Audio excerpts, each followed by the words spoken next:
Like fuck, I've been tripping the same thing and I'm tripping this money. Like fuck, I've been getting this money the same to the train to Sunny. I'm giving like girl, you tell me this wish. When I'm rest days kind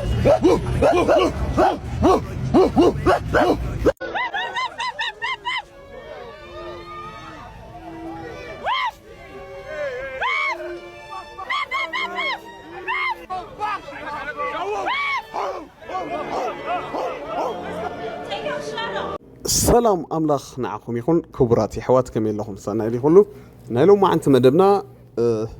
بزعبازي ناي مودات زمن درائي له في الصامتات سباتنا بإنسسا يغيروا له بزعبازينا خل الزرب أبز مثل خم تري ورا لهم زي جوي سوري سبيدي بحال عايشوا سبيدي بحال أمريكاوي إذا حدقة إيجابيوي مالعي كم سبسي يطلعك تدسر حوس رح مالت أنت أي علامهم ناي كل بدم تغيركا ويلكا وجهكا غلغلسي انتايتي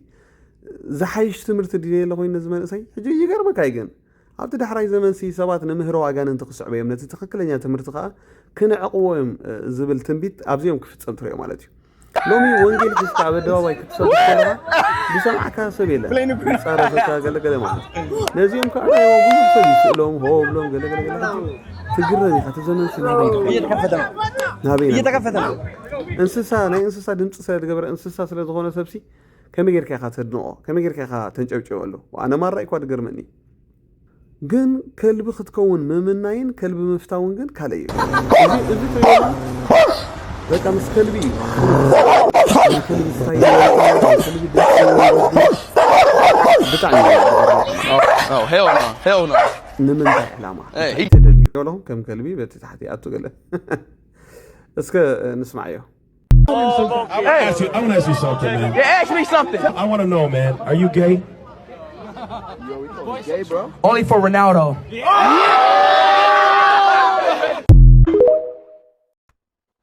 I'm gay. World Cup, World Cup, World Cup, World Cup, World Cup, World Cup, World Cup, World Cup,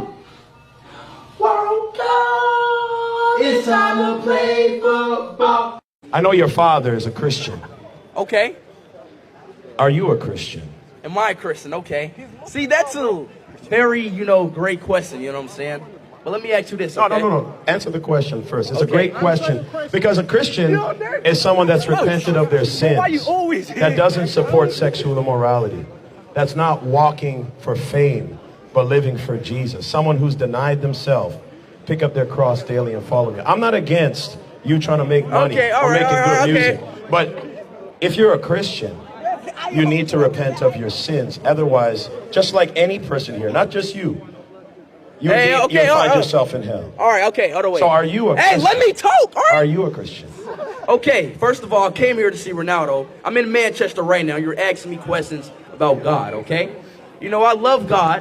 but... Just if you're Hey. I want to know. Hey, okay. Let me tell you this. Stop talking to me, sir. Have a nice day. I thought so. What? I forgot that guy's name. What was his name?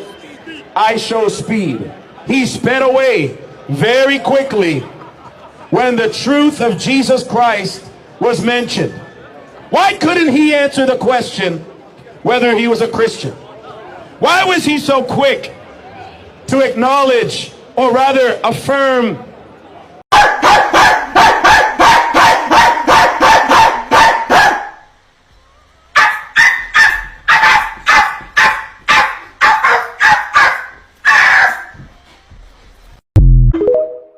يا كم زد سمعوا صنحكمي أنا قبل سلماوي قبل صنحي خبافو مالتي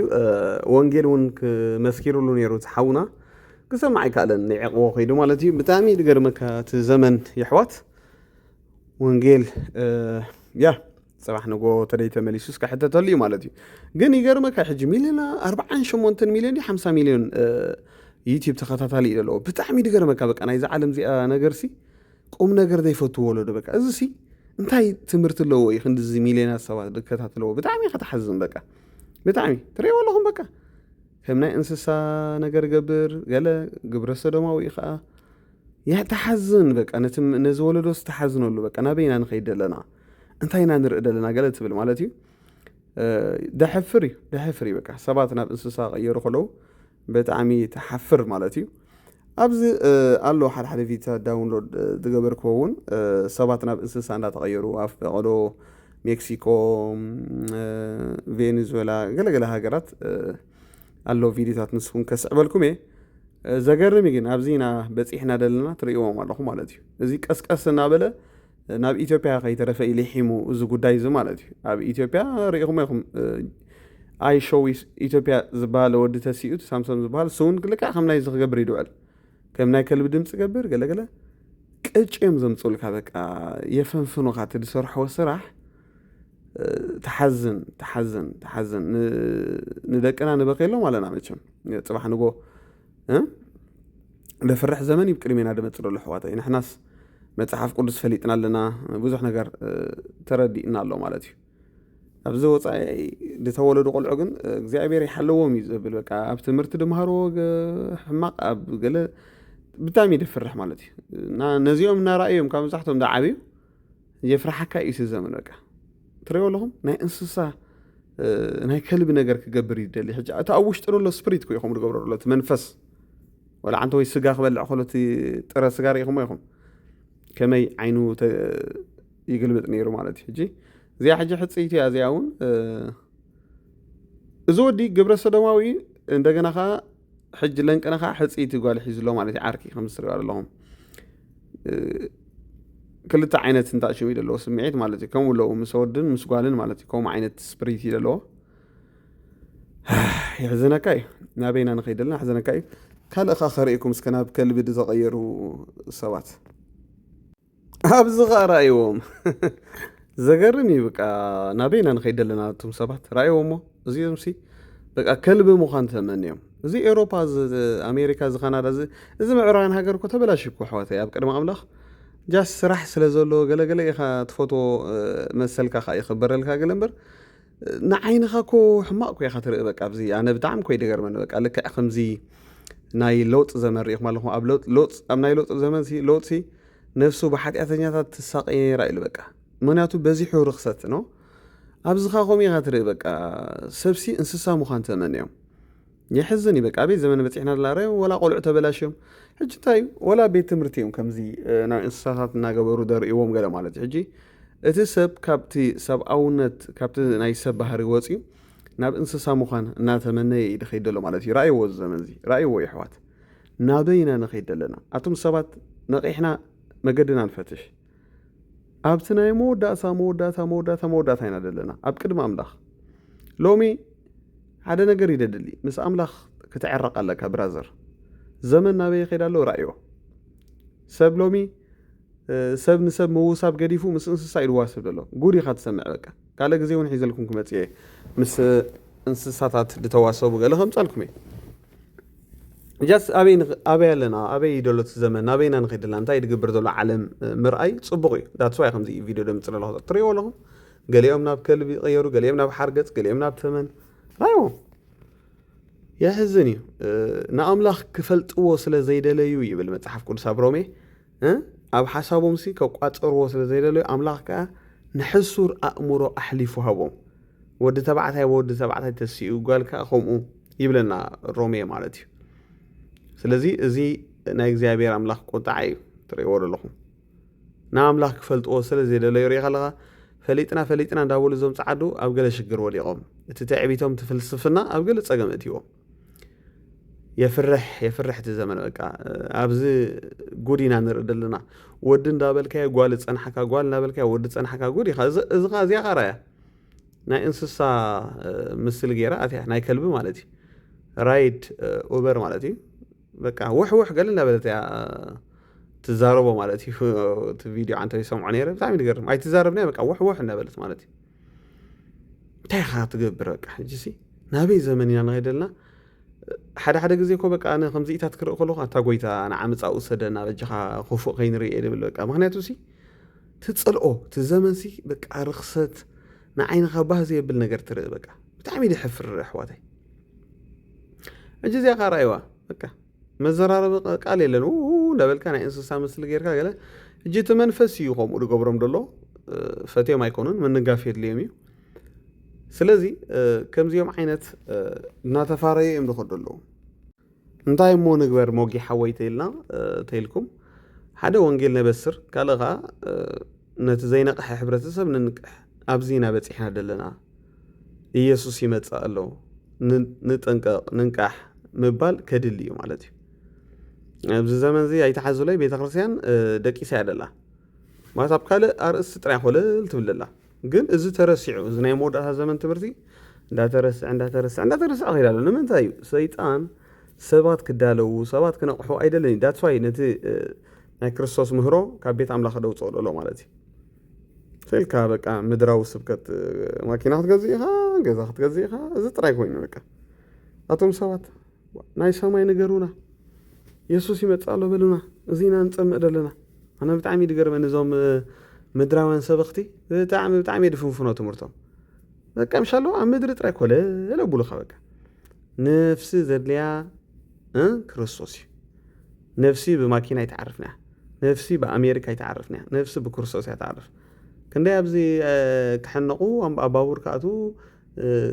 ካብ ፕላስ ክፀድፉ እንዲና ንሪኦም ዘለና ዕረፍቲ ዝህቦም ነይሩ ኤሮፓ ኣሜሪካ ደኣ ዘይዓርፉ ደኣ ዕረፍቲ ብክርስቶስ ጥራይ ደሎ ራእዮም ነዚኦም ኣብ ምዕቡል ሃገር እዮም ድነብሩ ስራሕ ደለዎ ዲሞክራሲ ዘለዎ ዓለም ግን ናብ ፅሉላት ተቐየሮም ራእዮም ናብ እንስሳ ተቐየሮም እጂ ሲ እዞም ብፍላይ ኣፍሪካ ደለኹም ሲ ኣሜሪካ ካናዳ ኤሮፓ ዘይኣተና ኢልኩም ኣይተማርሩ ገነት ኣይኮነን እዚ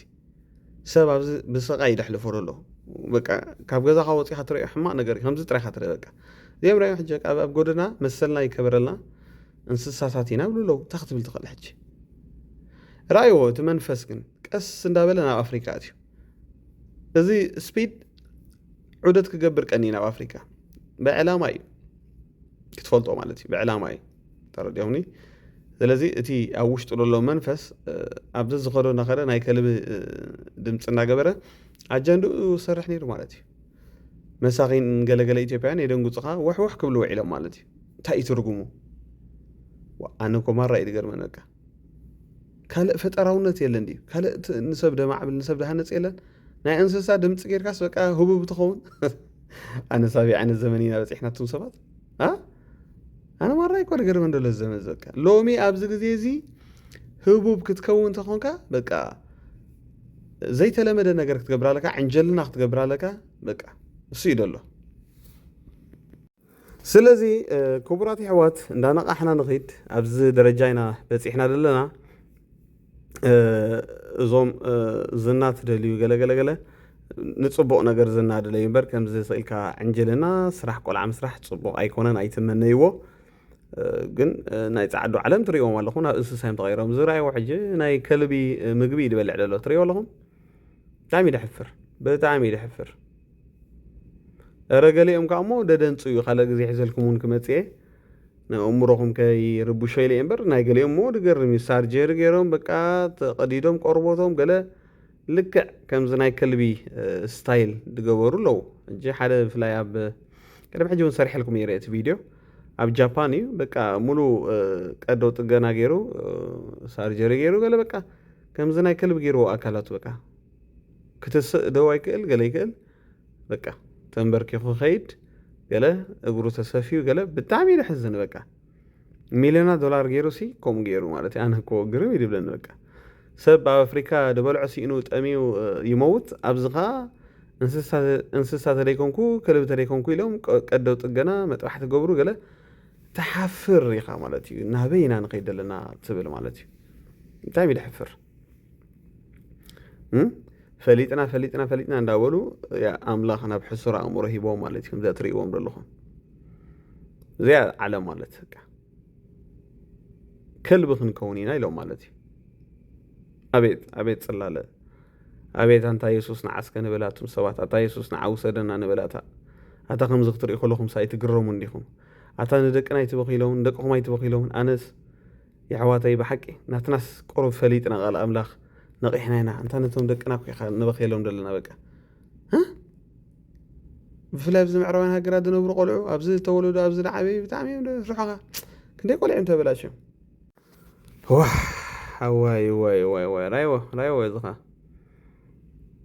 أبيت أنت قويتا خندي تعجز صغارينا بحرقت تغيروا أنا دقر من انتاي دي حوات نايك زعبير محرتي دقر من بقى نايك زعبير تعجزتي كم يجيرو يصيرنا غير لو هملخ مرة يدقر مكا بقى يقرمي نايك زعبير محرت أو نايك زعبير محرت كبس رايو نابي باقع قليمنا بحرقت قليم واي زحفر زمن أبزغارينا بدور هو قولي خاطر بقى انتي ناقن رؤي بقى مالتي داي ترى اي نجر يلنكو بزمن زي ابزغا ناب حرقت زنا صور ناي تاشمي مثل خاطر لا خمسه عسل مثل ابيت صلاله እግዚአብሔር ጸላለሁ ይገርም ትሬ ወላሁ ከምናይ ከልቢሽኑ አመገዲ አቤት معراوያን ሀገራት ፈሊጥና ይልጎም ባብ ገላአትዮም ሰባት ላይ ልኩም ሁሉ ወንበር ይገርም ኮይ በቃ ራይዎም ከም ናይ ገዛ ከልብ ሰብ ሒዞም ይንቀሳቀሳብ ትጎደና ገለ ራይ ወድረ ያለሁም ዚ ታይማዓት ይወደ بزغنا ህዝብ አምላኽ እንዳናቃሕና ንኸይድ ዓለም ኣብዚኣ በፂሓ ደላ ራእይዎ ኢየሱስ ክርስቶስ ይመጻሎ ማራናታ ንብል እትድረክስ ይርከስ እትደቀደስካ ይቀደስ ይሉ መጽሐፍ ቅዱስ አብራ ዮሐንስ ከውሚና ነርደልና ትደቀደስ ተቀዲሱ ኸይዳሎ እትድረክስካ ይረክሳሎ ማለት ነው ሁሉ ግን ከከም ዓስቡ ክህውኤ ይብል ማለት አምላኽ በዛ አጋጣሚ ካብ ናይ ንስሐ ህይወት ወጪና ናይ ድፍረት መገድነ መላለስተልና ሁላትና መምላስ ይኹነልና ምንሳሕ ይኹነልና በሐቂ ማለትና ኮይኑ ካብሎሚ ቃል ነእቶ ጎይታ በቃ ኣነ ከምቲ ዝደለየ ህይወት ክመላለስ ደግፈኒ ይረዳእኒ ካብ ዝኽፉእ ዘመን ሰውረኒ ኢልና ንጸሊ ኣብዚና በፂሕና ዘለና ኣሕዋት በቃ ዓለም ተበላሸያ ዓለም ድሕሪ ዳጊም ንሪኦ ንሰምዖን ዘገርምን ዘደንፅውን ጥራይ ክኸውን ኣሕዋት በቃ ከምዚ ትሪእዎ ዘለኹም በቃ እንታይ ዘድሊ ብዘመን በቃ ጎይታ ካብ ዝኽፉእ ዘመን እንታይ እለየኒ ሰውረኒ በቃ ንዓይ ንደቀይ ኣሕዋተይ ቤተሰበይ ርዳእና ንህዝቢ ዓለም ኩሉ ጎይታ ደግፍ በቃ ኣብዚ ጠዋይ ዘመን ትሪኦ ኣለኹም ንጓላሲ ናይ ከልቢ ምግቢ ቀሪባትላ እንታይ ክትብል ትኽእል ሕጂ መሰለዩ እዮም ድብልኻ በቃ መሰለይ እንስሳ ኸውን ግደፈን እዮም ድብልኻ እንታይ ክትብሎም ትኽእል እቲ ሕጊኻ ግደፎም መሰል ኣለዎም ይድብለካ እና ጸሎት ንግበር ንደቀና ንብከየሎም ንደቀና ንጸልየሎም ኣሕዋት ኣብዚ ተበፂሕሎ ትሪኦ ኣለኹም ከም እንስሳ ገይራ ብልዒላታ ንጓላ ማለት እዩ ጓላ ያ ወላ መምህራ እንታይ ክትብሎ ትኽእል أتا أملاخ أبوي ردانا خبز خفو زمن سورنا ندقنا እግዚአብሔር አምላክ አቦይ አእምሮም ክፈተሎም ሰውሮም خبز خفو زمن ወጎይታ በጀኻ ሓይል የድልካ ጸሎት የድሊ ደቅኻ ኣብ ከም ዝሓሸው ይኸያቱ ጸሎት ንጎ ምሸት እግዚአብሔር ደግፎም እንዳበልካ ማለት እዩ ይገርማል ዘመኑ ከቢድ ትሪኦ ኣለኹም በቃ እንታይ ትብላ ደላ ሕጂ ተሲ ኣብቲ ናይ ከልቢ መደቀሳዊ ክደቀሰለክ ቦታ ከይኮነን እዚ ቆምያ ትብላ ደላ ትሪኦ ኣለኹም በቃ ከም ናይ ከልቢ ስታይል ተረላ ቆልዓ ዘ ሕጂ እንታይ ማዓት ይወደይ ኣቤት ኣታ ኣምላኽ ኣቦይና በይና ንኸይድ ኣለና እዋይ ደፍርሕ ዘመን እዋይ ህፃውንቲ መሳኺን ኣብዘይ ዝኻራ ይዎ ኣብ መገዲ ሸይና ኣሎ ከም ናይ ከልቢ ገይሩ ራእዮ ትሪኦ ኣለኹም ይገርማል ኤኒዌይ በዓል እዚ እቲ ስፒድ ዝበሃል ግብረ ሰዶማዊ ከምዚ ትሪእዎ ዘለኹም ከዓ ናይ ከልቢ ስታይል እናገበረ ተፈላጥነት ዝረኸበ ኣብ ኣፍሪካ መፅኡ ኣብ ኩሉ ኣፍሪካ ዑደት ገይሩ በቃ ካልእ ዝና የብሉን እዚኣታ ዝንኡ ማለት እዩ ምስ ከልቢ ሰኣል ሆብል ገለ يحفر ማለት እዩ ኢየሱስ ክርስቶስ መድሓኒ ኢየሱስ ጎይታ ኢልካ ሎሚ ድስዕበካ ሰብ የለን ያ ከምዚኦም ተኾንካ ጽሉል ተኾንካ ግን ብዙሕ ሰዓብ ትትረክብ ማለት እዩ ግን እቲ ትንቢት ይድፍጸም ደሎ ኣብቲ ዳሕራይ ዘመን ነቲ ጥዑይ ትምህርቲ እዚኦም ትሪእዩ ኣለኹም ከም ናይ ከልቢ ድምፂ እናገበሩ በቃ እዚኣ እታ ሞይኡ ናይ ዝሰብ ዝኻ ማለት እዩ ወላ ስታይሉ ራእይዎ ገፁ ትገለ ትገብሮ ልክዕ ከምዚ ናይ ከልቢ ማለት እዩ ትሪእዩ ኣለኹም يحفر نزل سبك صعوسي بتعم كوي دقرم ما كرايوه هاي ما عاد يودي أبيت بزغنا نايلو ما عنتي مدبنا أبز خنود حزب أملاخ ننكح زمان يتعلم قوي يمتعلم آمين Oh shit! Oh, you fucking bit me! Oh shit! He fucking bit me!